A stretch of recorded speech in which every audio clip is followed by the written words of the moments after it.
My name is Ekow Nimako. I'm a Ghanaian-Canadian visual artist, multidisciplinary artist.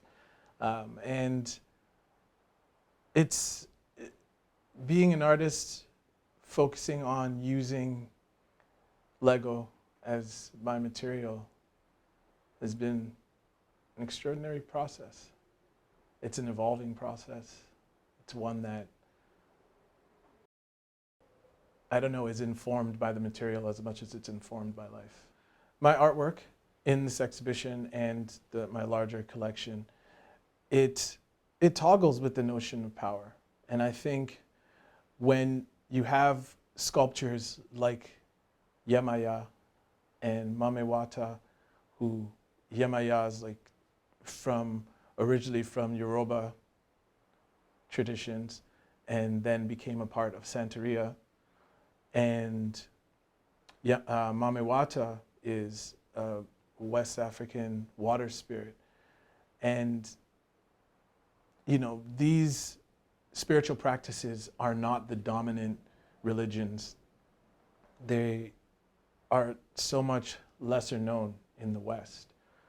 And I think when people regard a black child that is symbolic of a goddess made out of Lego, something that doesn't evoke those same kind of feelings or that same kind of imagery or that same kind of power, then there is something interesting in it, like an interplay that happens there.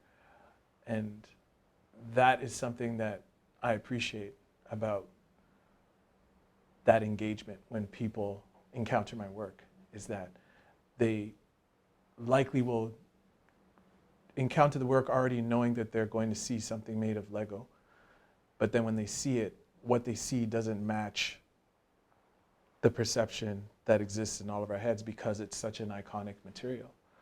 And then the other side of that is, as a racialized person, as a black person living in Canada, growing up here, and experiencing racism like firsthand in all its various like iterations, it teaches you something about power, right? And how often here in this country, in the US, it's like you grow up almost feeling like people like you don't have power, which is illusory. It's not true. But part of that is true because you live inside this capitalist structure and this oppressive world where you inherit these oppressive traits or these oppressive actions. So it becomes part of the modus operandi to counteract that, to constantly flush the water of oppression out of the boat so you don't sink. And I think that when you can create some kind of polarizing experience for people to encounter work featuring black children that will perhaps go against their own perceptions of blackness and how that is portrayed in the media for children.